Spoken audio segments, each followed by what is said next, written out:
하겠습니다.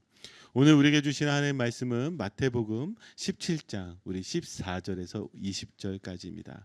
다 함께 찾으셔서요. 제가 한 절 읽고 여러분들이 한 절 읽고 그리고 마지막 20절은 함께 합독하여 읽도록 하겠습니다. 그러면 제가 먼저 14절 읽겠습니다. 그들이 무리에게 이르매 한 사람이 예수께 와서 꿇어 엎드려 이르되 15절 여러분 주여 내 아들을 불쌍히 여기소서. 그가 간질로 심히 고생하여 자주 불에도 넘어지며 물에도 넘어지는지라. 내가 주의 제자들에게 데리고 왔으나 능히 고치지 못하더이다. 예수께서 대답하여 이르시되 믿음이 없고 패역한 세대여, 내가 얼마나 너희와 함께 있으며 얼마나 너희에게 참으리요. 그를 이리로 데려오라 하시니라. 이에 예수께서 꾸짖으시니 귀신이 나가고 아이가 그때부터 나으니라. 이때 제자들이 조용히 예수께 나와 이르되 우리는 어찌하여 쫓아내지 못하였나이까. 다 함께 이르시되 너희 믿음이 작은 까닭이니라. 진실로 너희에게 이르노니 만일 너희에게 믿음이 겨자씨 한 알만큼만 있어도 이 산을 명하여 여기서 저기로 옮겨지라 하며 옮겨질 것이요 또 너희가 못할 것이 없으리라. 아멘.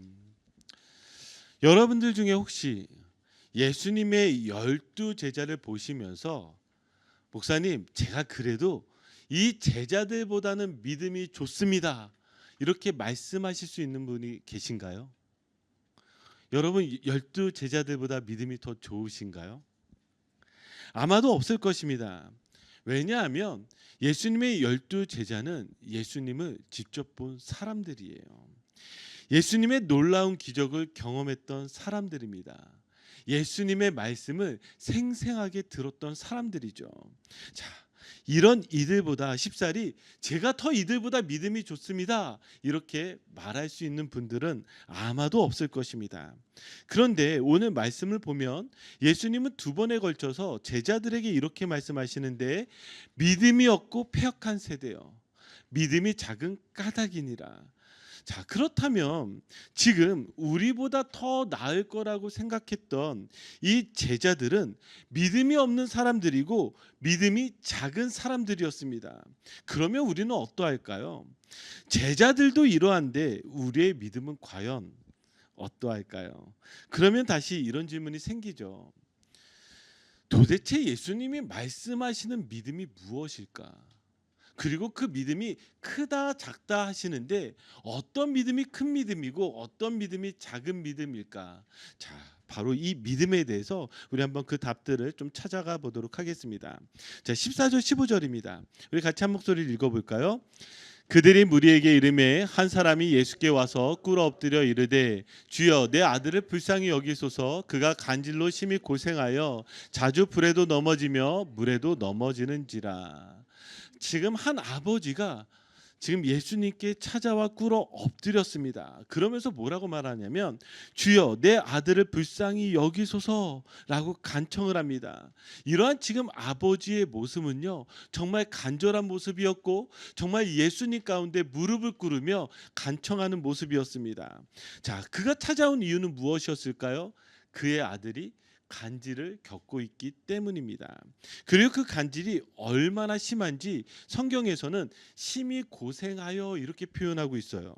이걸 좀 더 자세히 보자면 헬라 원어에서는 이 간질을 뭐라고 이야기하냐면 셀레니아 제타이, 이 단어는 미친이란 뜻을 가지고 있습니다. 그리고 심히 고생하여는 카코스 파스케이, 그래서 무섭게 고통을 당하다 이렇게 표현하고 있는 거예요. 그러니까 한국어 성경보다도 원어를 보면 지금 이 아들이 간질을 겪고 있는데 이것이 정말 미칠 지경이고 그리고 너무 심하게 고통을 당하고 있다라고 표현하고 있는 거예요. 그래서 그 다음에 뭐라고 표현하고 있죠? 불에도 넘어지며 물에도 넘어지는지라. 자, 불에도 넘어지고 물에도 넘어진다는 건 무엇이에요? 지금 자기 통제 능력이 없어서 지금 이 아들이 어떻게 하는 거예요? 불에도 넘어지고 물에도 넘어지면서 즉 생명의 위험 가운데 늘 있다라는 것을 성경은 분명하게 우리에게 이야기하고 있는 거예요. 자, 이 구절을 좀 더 자세히 볼 필요가 있는데 여기에 이 간질이라고 표현하고 있지만 킹제임스 버전을 보면 영어 성경을 보면 이 간질을 어떤 단어로 표현하고 있냐면 이렇게 표현하고 있습니다. 루나틱이라고 표현하고 있어요. 루나틱. 자, 그럼 이 루나틱이라는 것을 다시 번역하자면 미치광이 이런 뜻입니다. 이 미치광이라는 이 단어에 무엇이 붙은 거죠? 루나가 붙은 거예요. 루나가 여러분 어떤 뜻이죠? 라틴어로 달이란 뜻을 가지고 있습니다. 달. 아니 근데 왜 미치광이에 이 달이라는 걸 붙였을까요? 성경 안에서도 이것을 찾아볼 수가 있는데요. 시편 121편 6절입니다. 자, 우리 같이 한번 읽어볼까요? 시작. 낮에가 너를 상하게 하지 아니하며 밤의 달도 너를 해치지 아니하리로다. 자, 여러분들이 잘 아는 시편이에요. 내가 산을 향하여 눈을 들리라. 나의 도움이 어디서 올꼬. 자, 이 시편 121편은 지금 예배를 드리러 가는 순례자들이 부르는 첫 번째 찬양입니다. 근데 이 첫 번째 찬양의 6절을 보니까 뭐라고 이야기하고 있어요? 밤의 달도 너를 해치지 아니하리로다. 지금 밤의 달이 해친다라는 건 그럼 어떤 의미가 되고 있는 거예요? 지금 이 성경 안에서 이 유대인들은 무엇을 알고 있죠? 이 달이라는 것을 통해서 자신이 미칠 수 있다라는 것을 알고 있었어요. 그래서 다시 우리 본문으로 돌아가 보면 마가복음은 뭐라고 이야기하냐면 이 간질은 겉으로 나타나는 현상이고 그 이면에 숨겨진 다른 원인이 있다라고 이야기합니다. 마가복음 9장 22절을 볼까요? 자, 똑같은 본문을 마가복음은 더 명확하게 이렇게 이야기합니다. 귀신이 그를 죽이려고 불과 물에 자주 던졌나이다. 자, 지금 귀신이 그를 죽이려고 이 간질이라는 이 미친 현상을 그에게 일으켰다라는 거예요. 그러면 이제 저희는 그 이유를 알죠. 자, 이 아이가 귀신에 들린 겁니다. 그리고 귀신은 그를 죽이려고 하는 것이죠. 자, 그래서 16절 한번 보겠습니다. 같이 읽어볼까요? 시작. 내가 주의 제자들에게 데리고 왔으나 능히 고치지 못하더이다. 자, 이 아버지는요, 이 귀신 들린 아들을 9명의 제자들에게 데려왔습니다. 자, 예수님께서 우리 17장을 기억해 보면 세 제자를 데리고 산에 오르셨죠. 그리고 거기서 놀라운 그 부활의 영광을 보여주시지 않으셨습니까? 그러니까 그 산에 오르지 않았던 그 남아있는 그 9명의 제자들에게 지금 이 아들을 데려갔는데 어떻게 된 거예요? 능히 고치지 못하였다라고 합니다. 자, 그러면 우리 이렇게 생각할 수 있죠. 아, 예수님이 아니라 제자들이니까 고치지 못했을 거야. 근데 문제는 무엇인 줄 아십니까? 예수님께서 제자들도 예수님과 같이 귀신을 쫓아내며 병을 고치는 능력을 주셨다라는 것입니다. 그러니까 이 아버지도 그것을 아니까 제자들을 찾아갔던 거예요. 한번 말씀 보세요. 마태복음 10장 1절과 8절을 보시면 제가 읽어드릴게요. 예수께서 그의 12제자를 부르사, 자, 이제 무엇을 주시죠? 더러운 귀신을 쫓아내며 모든 병과 모든 약한 것을 고치는 권능을 주시니라. 자, 한 번만 말씀하지 않으셨어요. 8절을 보니까 다시 또 이렇게 이야기합니다. 병든 자를 고치며 죽은 자를 살리며 나병한 자를 깨끗하게 하며, 그리고 뭐라고 나오죠? 귀신을 쫓아내되. 지금 예수님께서 제자들에게 이런 능력을 주셨단 말이죠. 그리고 이 능력을 주셨을 뿐만이 아니라 이것이 얼마나 중요한 사명인지 한 번만 얘기하지 않고 두 번 다시 반복적으로 이야기를 하시면서 이것이 매우 중요하다라고 이야기를 했습니다. 그렇다고 한다면 분명히 예수님께서 이 제자들에게 귀신을 쫓아내는 능력도 주셨고 병을 고치는 능력도 주셨는데 왜 제자들은 지금 이 자기들에게 찾아온 이 간질 걸린 이 귀신 들린 이 아들을 고치지 못했을까요? 자, 그 이유가 무엇인지 한번 좀 계속해서 말씀을 보면 한번 찾아가 보도록 하겠습니다. 17절입니다. 우리 같이 읽겠습니다. 시작. 예수께서 대답하여 이르시되 믿음이 없고 패역한 세대여, 내가 얼마나 너희와 함께 있으며 얼마나 너희에게 참으리요. 그를 이리로 데려오라 하시니라. 아멘.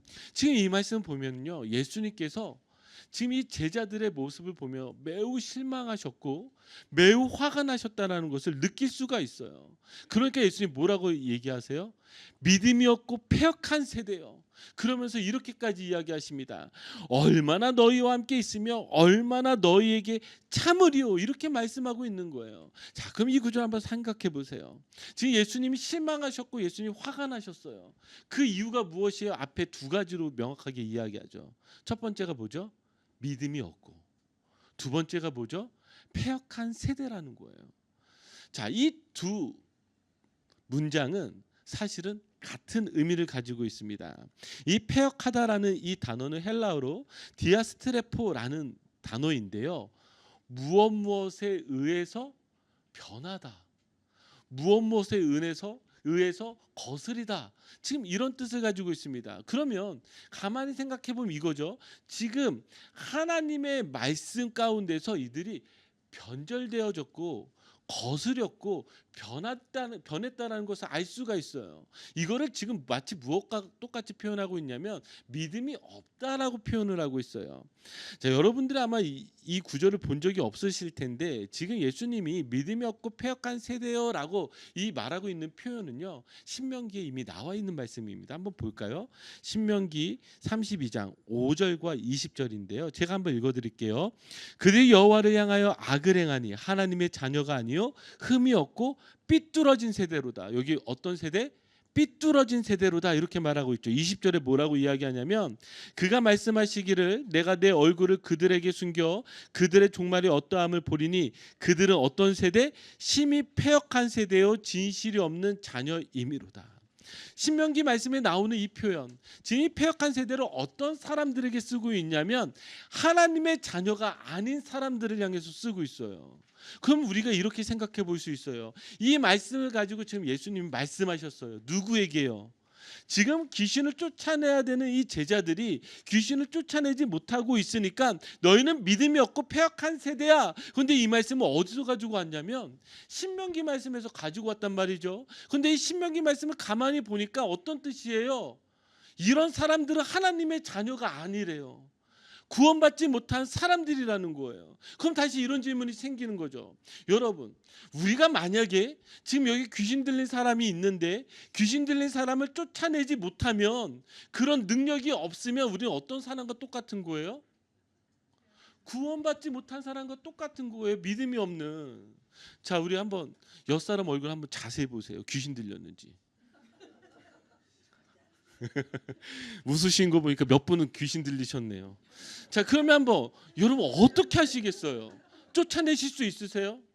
지금 만약에 이런 논리라면 지금 예수님께서 이렇게 하시는 이 말씀이 우리에게 상당히 어렵게 다가오게 됩니다.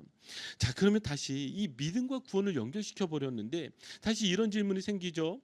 예수님이 지금 이 제자들에게 믿음이 없다라고 말씀을 하셨는데 제가 다시 물어볼게요.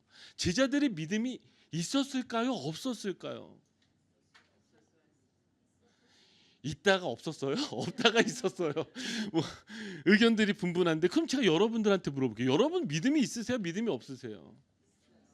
여러분들 귀신 쫓아내세요? 못 쫓아내세요? 못 쫓아냈다, 못 쫓아냈다, 뭐 왔다 갔다 하시는데 저는요 이 제자들이 지금 믿음이 없다라고 예수님 말씀하시지만 사실 제자들이 믿음이 있었어요.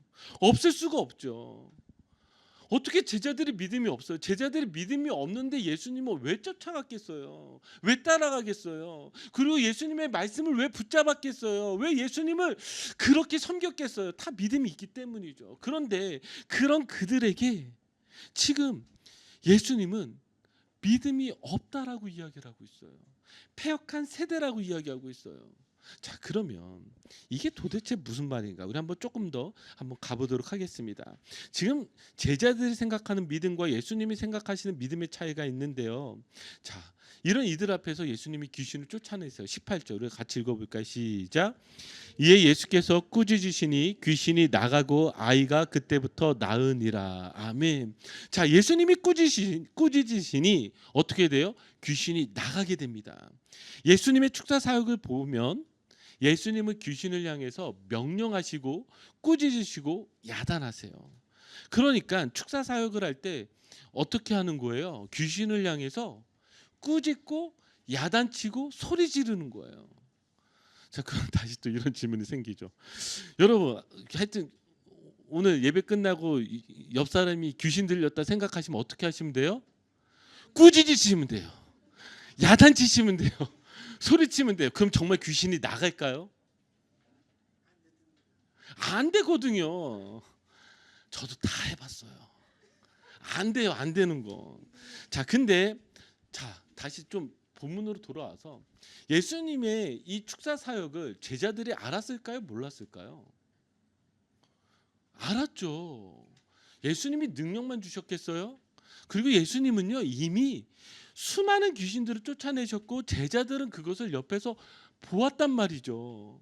어떻게 귀신을 쫓아내는지 보았어요. 그러니 제자들은 다 알고 있었어요. 그래서 이 아들을 데리고 왔을 때 이 아들을 향해서 제자들이 꾸짖지 않았을까요? 소리치지 않았을까요? 야단치지 않았을까요? 기도하지 않았을까요? 그들이 할 수 있는 이 귀신을 쫓아낼 수 있는 방법이라면 모든 것들을 자기가 배운 대로 다 했는데 그럼에도 불구하고 지금 귀신이 나가지 않았단 말이에요. 그러니까 제자들도 갑갑하고 답답했어요. 그래서 19절 보니까 이렇게 제자들이 찾아옵니다. 이때 제자들이 조용히 예수께 나와 이르되 우리는 어찌하여 쫓아내지 못하였나이까. 그러니까 제자들도 갑갑하고 답답해서 지금 예수님께 이렇게 묻고 있는 거예요. 자, 이때에 20절에 이제 예수님은 이렇게 말씀하십니다. 자, 우리 핵심 구절이니까 같이 한 목소리 읽겠습니다. 시작. 이 시대에 너희 믿음이 작은 까닭이니라. 진실로 너에게 이르노니 만일 너희에게 믿음이 겨자씨 한 알만큼만 있어도 이 산을 명하여 여기서 저기로 옮겨지라 하며 옮겨질 것이요 또 너희가 못할 것이 없으리라. 아멘. 참 모든 이유를 이렇게 한 문장으로 이야기하는 거예요. 너희 믿음이 작은 까닭이니라. 여러분 여기에 아멘이 나오세요? 이렇게 이야기하면 이 이야기를 듣는 제자들이 얼마나 절망하게 될까요? 아니 귀신을 쫓아내지 못한 게 내 믿음이 작기 때문이라고요. 그뿐만이 아니라 예수님이 비유를 가지고 이야기하시는데 이렇게 이야기합니다. 너의 믿음이 겨자씨만큼만 있어도 지금 어떤 이 놀라운 일이 생긴다고요? 이 산을 명해서 여기서 저기로 옮겨지라면 옮겨질 거라고 이야기하는 거예요.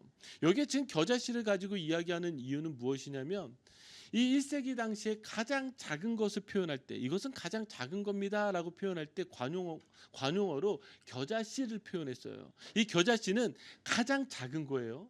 자, 그러면 가장 큰 믿음은 무엇이냐? 어떤 믿음이 가장 큰 믿음이냐? 산을 옮기는 믿음이 가장 큰 믿음인 거예요. 한번 말씀 볼까요? 고린도전서 13장 2절 그리고 마태복음 13장 31절 32절을 읽을 건데요. 지금 여기에도 동일하게 큰 믿음, 겨자씨 믿음이 나오는데 이게 어떤 식으로 쓰여졌는지 한번 여러분들이 생각해 보셨으면 좋겠습니다. 자, 고린도전서 13장 2절 같이 읽겠습니다. 시작. 내가 예언하는 능력이 있어 모든 비밀과 모든 지식을 알고 또 산을 옮길 만한 모든 믿음이 있을지라도 사랑이 없으면 내가 아무것도 아니요. 자, 마태복음 31절 시작. 또 비유를 들어 이르시되 천국은 마치 사람이 자기 밭에 갖다 심은 겨자씨 한 알 같으니 이는 모든 씨보다 작은 것이로되 자란 후에는 풀보다 커서 나무가 되매 공중의 새들이 와서 그 가지에 깃들이느니라. 아멘. 자, 여러분 이거 가만히 읽어보시니 어떤 믿음이 느껴지세요?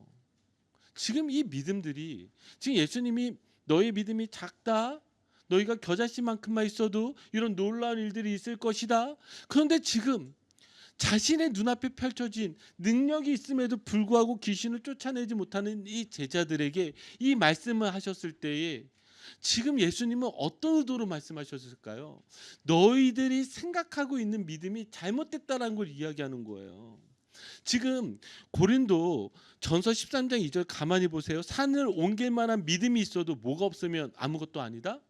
사랑이 없으면 아무것도 아닌 거예요. 그러니까 이런 거예요. 제가 오늘서부터 6개월 동안 금식하며 기도하겠습니다. 6개월에 어떤 놀라운 일이 일어나는 줄 아십니까?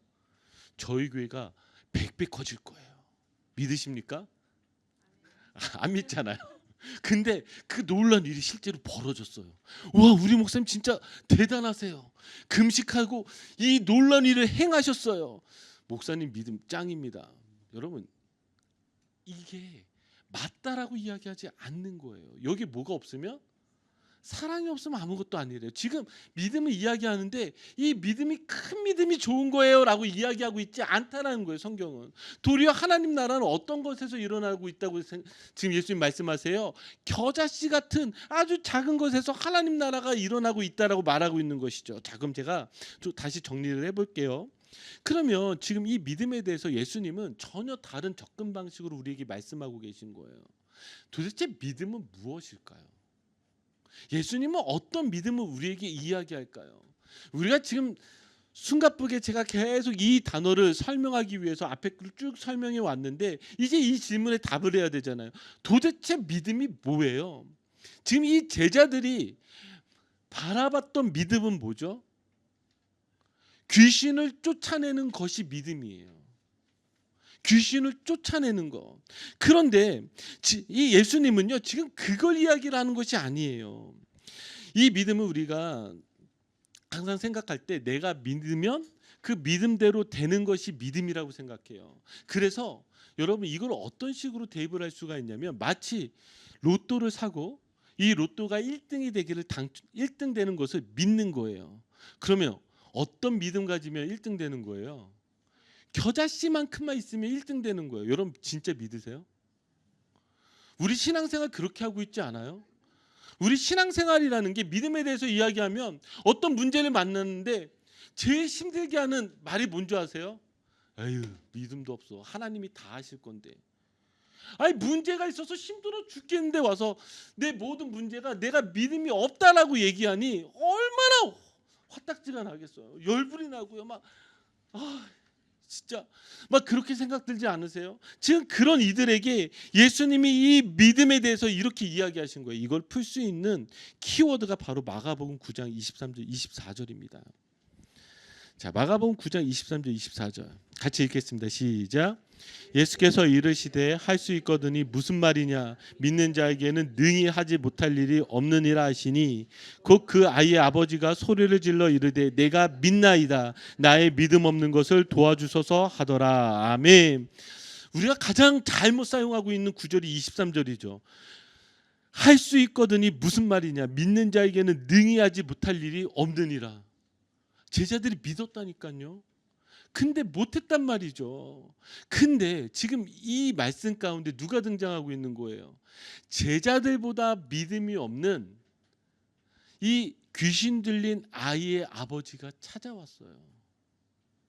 제자들보다 믿음이 없는 건 당연할 거 아니에요. 그런데 그가 뭐라고 고백한지 보세요.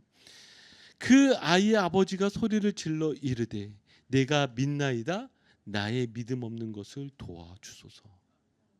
내가 믿나이다. 나의 믿음 없는 것을 도와주소서.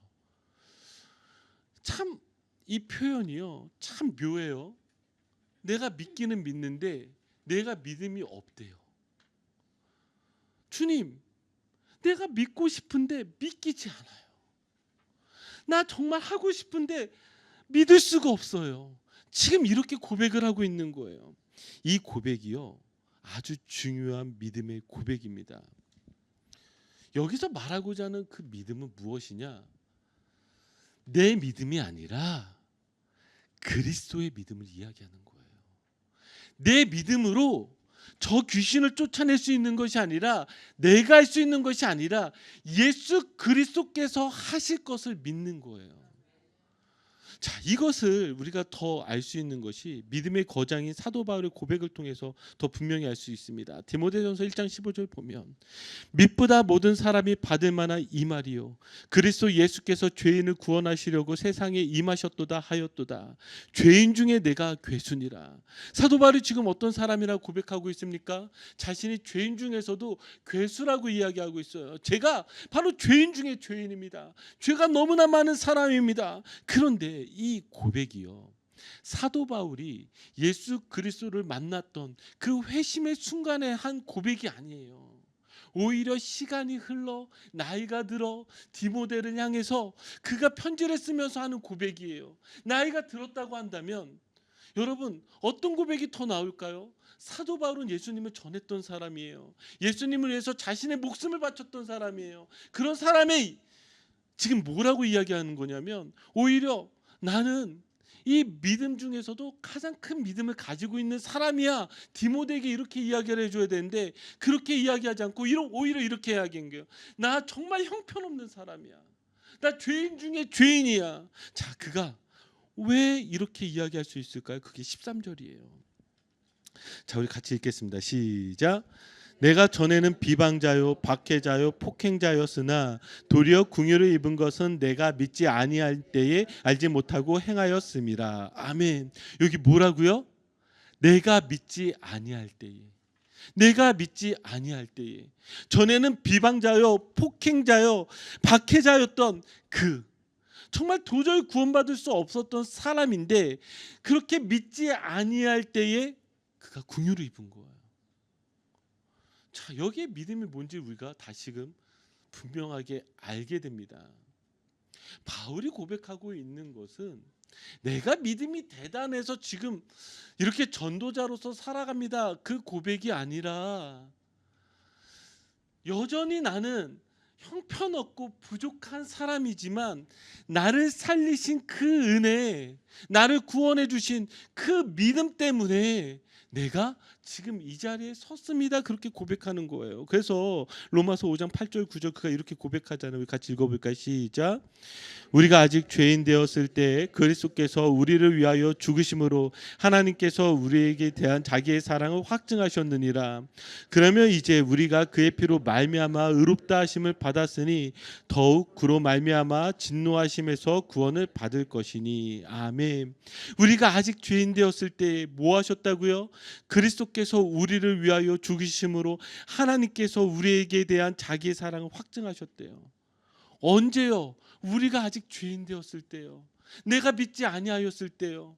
우리가 믿음에 대해서 이야기할 때 참 얼마나 간사한 줄 아십니까? 정말 요만큼하고 우리 믿음 대단한 것처럼 생각해요. 목사님 저요 주일 성수 잘 지키잖아요. 목사님 저요 성경금 좀 내잖아요.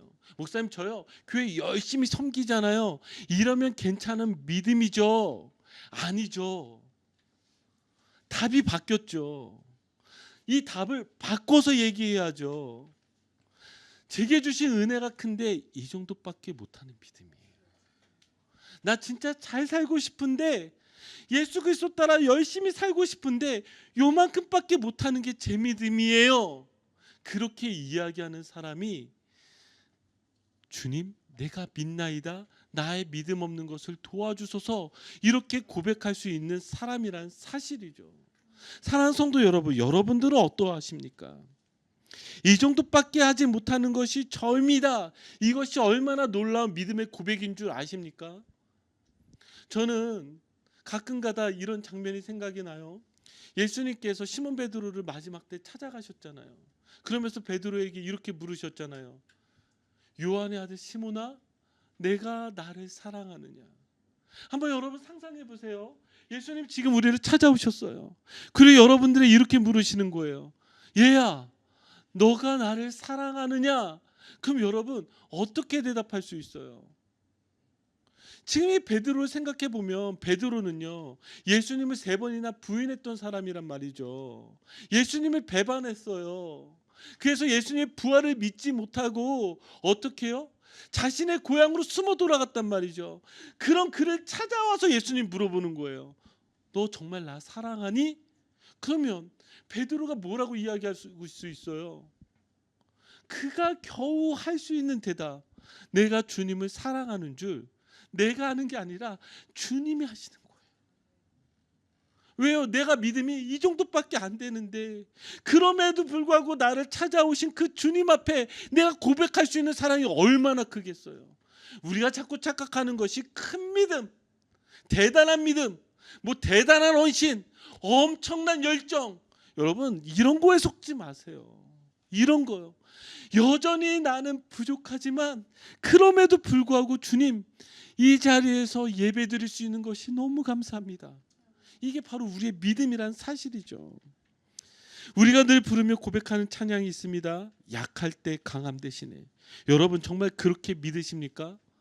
우리는 약해지지 않으려 그래요. 강해지려 그래요. 왜요? 강해야지만 이 세상에서 성공할 수 있다고 생각하니까요. 나는 강해지려고 하면서 맨날 이렇게 고백해요. 약할 때 강함 대신에. 여러분 이 찬양의 가사대로 여러분들이 약해지신다면, 여러분들의 믿음 없는 것을 고백하신다면, 나의 믿음 없는 것을 도와주소서라고 그렇게 부르짖었던 이 아버지의 간구에 예수님께서 응답하신 것과 같이 여러분들의 간구에 응답하여 주실 줄 믿습니다. 아멘.